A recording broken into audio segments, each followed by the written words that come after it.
Hello दोस्तों, कैसे हैं आप लोग? उम्मीद करता हूँ कि आप लोग अच्छे होंगे। और आज जो है हम लोग सीखने वाले हैं सांख्यिकी चैप्टर का माध्य। माध्य का जितना भी ऑब्जेक्टिव टाइप क्वेश्चन होगा वह सब को हम आज जो है सीखने वाले हैं।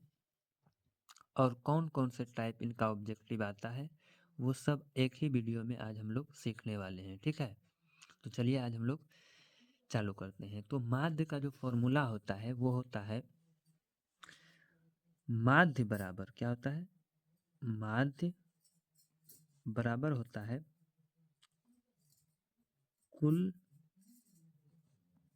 संख्या कुल संख्या का योग बटे कुल संख्या।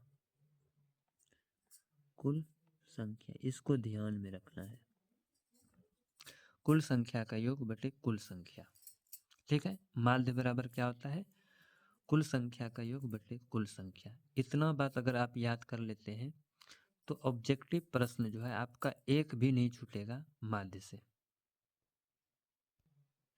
तो पहला प्रश्न लेते हैं। ऐसे रेंडमली कोई भी प्रश्न एक लेते हैं, जैसे कि वन वन कॉमा, पहले वन लेते हैं, 1, 0 एंड 5। अगर हमको इसका माध्य पूछ दे तो हमको क्या करना है? ये जितना भी संख्या है इसका योग जोड़ लेना है। तो 1, 0 और 5, 6 हो गया। 6 कितना अंक है? 1, 2, 3। तो हम क्या बोले थे? माध्य बराबर क्या? कुल संख्या का योग बटे कुल संख्या। कई ठो संख्या है? 1, 2, 3। तो 3 से भाग दे देना है। भाग देंगे 3 दूनी 6। तो ये हमारा कितना हो गया? ये माध्य हो गया। क्या हो गया? माध्य, ठीक है। इसी तरह का प्रश्न बहुत सारा पूछा जाएगा, जैसे कि इससे संबंधित आपको कुछ संख्याओं को भी ध्यान में रखना है। जैसे कि प्रथम 5, प्रथम 5 प्राकृत संख्या का माध्य, ठीक है। अब इस तरह का वर्ड वाला जो है क्वेश्चन आ जाए कि प्रथम 5 प्राकृत संख्या का माध्य ज्ञात कीजिए, तब आप क्या करेंगे? ज्ञात करें, ठीक है। तो इसके लिए आप क्या करेंगे? तो आपको पता होना चाहिए कि प्राकृत संख्या कहते किसे हैं। तो प्राकृत संख्या हम लोग को पता है कि ये 1 से स्टार्ट होता है। 1, 2, 3, 4 और 5। अब देखिए, आप इनको जोड़िएगा तो 1 और 2 कितना हो गया? 3, 3, 6, 4, 10, 10, 5, 15। 15 कितना संख्या है? तो हम क्या बोले थे? कुल संख्या का योग बटे कुल संख्या। कितना संख्या है? 5 संख्या। इसको काटा दो, 5 तिया 15। तो माध्य कितना निकल गया? 3। तो इस तरह से आपको बहुत सारा माध्य आराम से निकाल सकते हैं ऑब्जेक्टिव। इस तरह का प्रश्न आपको मिलेंगे, ठीक है। तो आप याद रखिएगा, प्रथम 5 प्राकृत संख्या का माध्य। इसके अलावा आपको कुछ भी दे सकता है, जैसे कि प्रथम प्रथम 5 पूर्ण संख्या। हम पूर्ण संख्या पूर्ण संख्या का प्रथम 5 पूर्ण संख्या का माध्य ज्ञात कीजिए।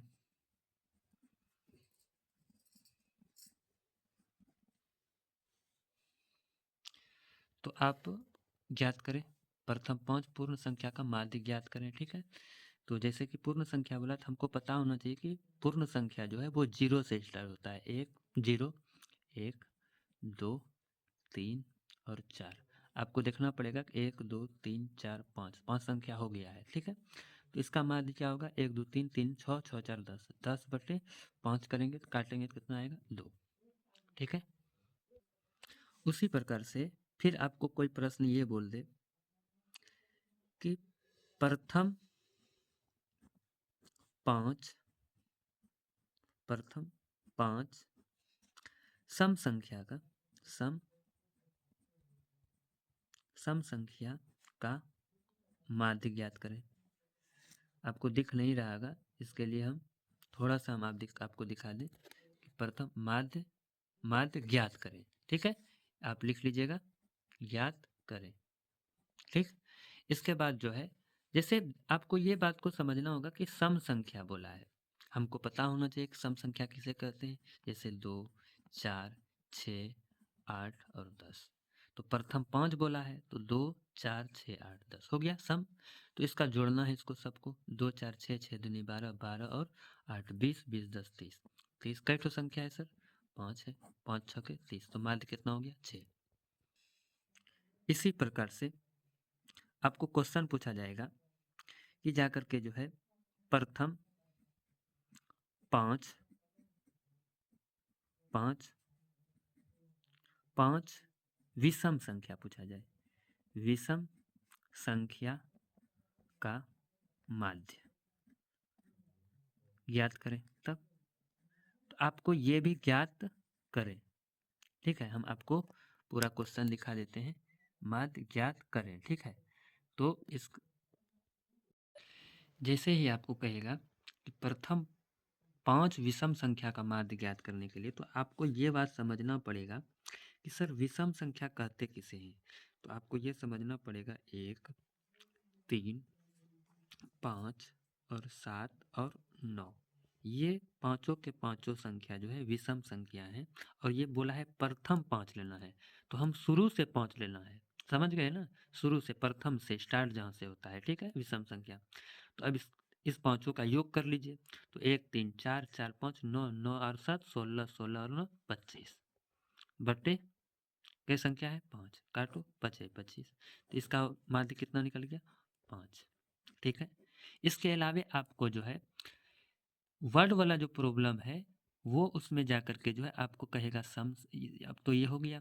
अब आपको कह सकता है कि भाज्य संख्या और भाज्य संख्या, इस तरह का भी प्रश्न को हम अभी सॉल्व करके दिखा देते हैं आपको।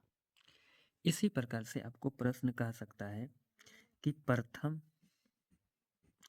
3 भाज्य संख्या का माध्य, भाज्य संख्या का माध्य, ठीक है, माध्य ज्ञात करें। अब इस एक बात को आपको ध्यान में रखना है कि सर भाज्य संख्या बोला है, क्या बोला है? भाज्य संख्या। तो भाज्य संख्या सर क्या होता है? जो 4 4 के बाद कितना आएगा? 6 आएगा, फिर उसके बाद 8 आएगा, उसके बाद कितना बोला है सर? 3 ठो बोला है। अब इस तीनों को जोड़िए, 4 6 10 10 8 18, 18 को जब 3 से भाग दीजिए, 3 6 के 18, 6 आएगा इसका माध्य। क्या आएगा? माध्य। तो आपको 5 ठो कहे, 3 ठो कहे, 7 ठो कहे, 10 ठो कहे, इसे घबराना नहीं है, बस संख्या को जोड़ करके और जितना संख्या होगा उससे भाग देना है, ठीक है। इसी प्रकार से आपको हम अभाज्य वाला भी एक प्रश्न बना देते हैं। तो कहेगा कि प्रथम 5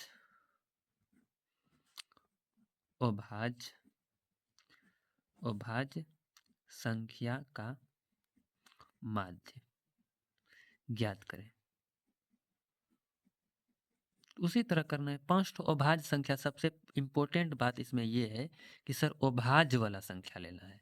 अब आपको पता होना चाहिए कि अभाज्य संख्या ना 2 से स्टार्ट होता है, 2 3 5 7 और 11 होता है, 9 नहीं होता है भाई, ठीक है।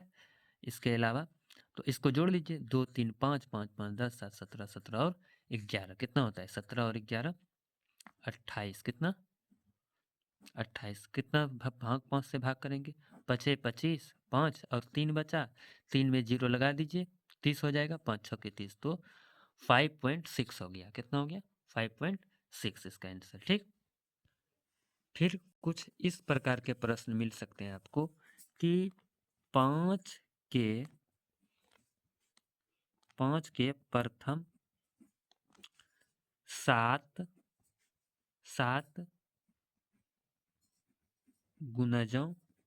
गुणजों का माध्य ज्ञात करें। माध्य है या ज्ञात करें, ठीक है। अब बोला है 5 के प्रथम 7 गुणजों का माध्य है, इस तरह का कोई प्रश्न है। इसके लिए क्या करना है? 5 का पहाड़ा पढ़ना है, 5 फिर 10 15 20 और फिर 25 और उसके बाद 30, उसके बाद 35। आपको 7 बार ही पढ़ना है, 5 का पहाड़ा 7 बार पढ़ना है, ठीक है। 5 10 1 2 3 4 5 6 7 हो गया। अब क्या करना है? सबको जोड़िए, 5 और 10 15, 15 15 30, 20 50, 50 और 25 75, 75 और 30 105, 105 और 25 140, 140 कितने से भाग देना है? 7 से। 7 दूनी 14, कितना होगा? 20।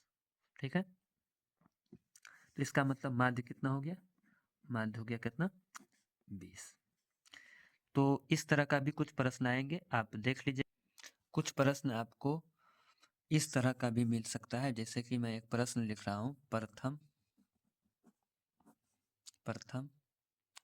10 सम प्राकृत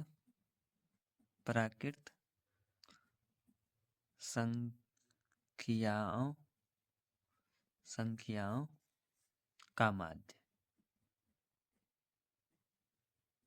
ठीक है, क्या बोला है? प्रथम 10 सम भी लेना है और प्राकृतिक भी लेना है। प्राकृतिक क्या होता है? 1 2 3 4 5 6 7 8 9 10 और 11 12 13 14 15, इस तरह से जो गिनती की संख्या होती है उसे प्राकृतिक संख्या कहता है। उसमें भी ये कह रहा है कि वो संख्या लेना है जो सम हो, विषम नहीं होना चाहिए। क्या होना चाहिए? सम होना चाहिए।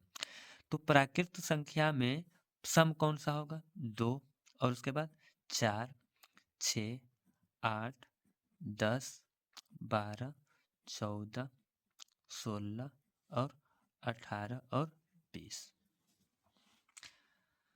जब इस तरह का 10 प्राकृत संख्या लेना है, इसका आंसर क्या होगा? देखिए, 2 4 6 6 दूनी 12 12 8 20 10 30 30 और 10 40 2 42 42 और 14 42 और 14 42 और 14 56 56 और 16 56 और 16 कितना होगा? 56 और 16 होगा 72 72 और 18 80 80 20 100 100 होगा। कितना संख्या है? 10 10 से भाग करो, एक जीरो से एक जीरो खत्म। इसका मतलब क्या हो गया? इसका मतलब कितना है? इसका हो गया 10। क्या हो गया? माध्य कितना होगा इसका? 10। ठीक है, तो इस तरह का प्रश्न आप देखिएगा। इसमें खास बात ये रखिएगा कि 10 बोला है, प्रथम 10 सम प्राकृतिक, यहाँ दो शब्द है, सम भी है और प्राकृतिक भी है, तो इसको ध्यान में रखिएगा भैया। ठीक है, अब कुछ प्रश्न आप लोगों को भी बनाने के लिए देते हैं, जैसे कि एक प्रश्न है, प्रथम 10 प्रथम 10 विषम संख्या का माध्य। आप लोग जो है कमेंट में इस प्रश्न का उत्तर देंगे। ठीक है, इस प्रश्न का आप उत्तर जो है कमेंट में दीजिएगा। ठीक है, तो चलिए हम जो है पहले क्वेश्चन को उतार लिए हैं। यदि x, x+3 और x+5 और x+7 और x+10 का माध्य 9 है तो x का मान होगा, क्या होगा ये बताना है। ठीक है, तो इस तरह के प्रश्नों को भी उसी तरीके से हल करना है जिस तरीके से हमको पता है कि माध्य बराबर क्या होता है। माध्य बराबर क्या होता है? कुल संख्याओं का योग बटे कुल संख्या। तो हमको माध्य यहाँ दिया है, कितना दिया है? 9 बराबर कुल संख्या क्या है? तो देखो, देखिए x 1x कितना हुआ? 2x और 1x 3x 3x और 4x 4x और 1 5x। तो हमको यहाँ पर लिखना है 5x और प्लस में क्या? 3 और 5 8, 3 और 5 8, सॉरी 8 और 7 15, 15 और 10 25, प्लस कितना लिख देंगे? 25। तो अब क्या करेंगे? नीचे में कितना लिखेंगे? कई तो संख्या है, देखिए तो 1 2 3 4 5, 5 है तो नीचे 5 लिखा जाएगा। ठीक है, अब नीचे ऊपर वाला गुना कर दीजिए। ठीक है, ये दोनों गुना कर दीजिए, क्योंकि अगर भाग में तो कहाँ जाएगा? गुना में। तो 9 5 45। ठीक है, 45। अब क्या बचा? 5 5x प्लस 25। अब क्या कीजिएगा? 25 को इधर ला दीजिए, तो 45 माइनस 25 बराबर इधर कितना बचा? 5x। 45 में 25 घटा तो कितना बचा? 20। 20 बचा, ये ना बचा? 20 बराबर 5x। अब x बराबर क्या होगा? 20/5 जाएगा ना, 5 जो है वो भाग में चला जाएगा तो क्या हो जाएगा? x बराबर 4। क्या निकल गया हमारा? x का मान 4। ठीक है, तो इस तरह के प्रश्न को आप आसानी से हल कर सकते हैं। फिर से मैं उसी टाइप का जो है, जिस टाइप का पिछले क्वेश्चन बताया उसी टाइप का एक और क्वेश्चन मैं ले रहा हूँ, ठीक है।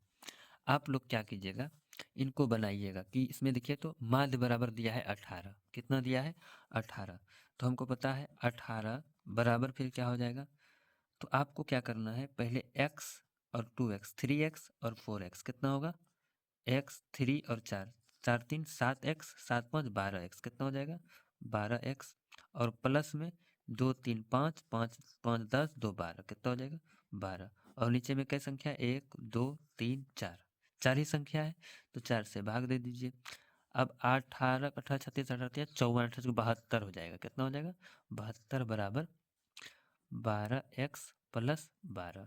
अब आपको पता है क्या करना है आपको, ये 12 को इधर लेके आइए, 72 माइनस 12 बराबर कितना 12x, ठीक है। 72 में 12 घटाइएगा तो कितना बचेगा 60, 60 बराबर कितना बचेगा 12x, ठीक है। अब 12x जब बचा है तो आप कीजिए कि x का वैल्यू निकाल लीजिए, तो x इधर बचेगा तो क्या निकलेगा 60 बटे कितना 12, 12 पंचे 60, तो x का मान कितना निकला 5। तो आप इधर से भी लिख सकते हैं उल्टा करके भी कि x बराबर कितना होगा 5, ठीक है। तो इस तरह का प्रश्न जो है बहुत आसान है, आप थोड़ी सी ध्यान अगर देंगे तो ये जो है सॉल्व हो जाएंगे, ठीक है। अब आपको और एक और क्वेश्चन लेके चलते हैं अच्छा वाला। ऑब्जेक्टिव प्रश्न जितना भी माध्यक का आएगा, एक भी प्रश्न आपको छोड़ना नहीं है, ठीक है। इस प्रकार से एक और प्रश्न है, इसको भी देख लेते हैं, ठीक है। इस तरह का कभी भी प्रश्न आपको आए तो घबराना नहीं है। देखिए, यदि 6 8 9 x एवं 13 का माध्य 10 है, कितना है 10 है, तो x का मान ज्ञात कीजिए, ठीक है। इस तरह का अगर प्रश्न कभी आए तो आपको घबराना नहीं है। आपको क्या करना है कि हमको पता होता है कि माध्य बराबर क्या होता है, माध्य बराबर होता है कुल संख्याओं का योग बटे कुल संख्या।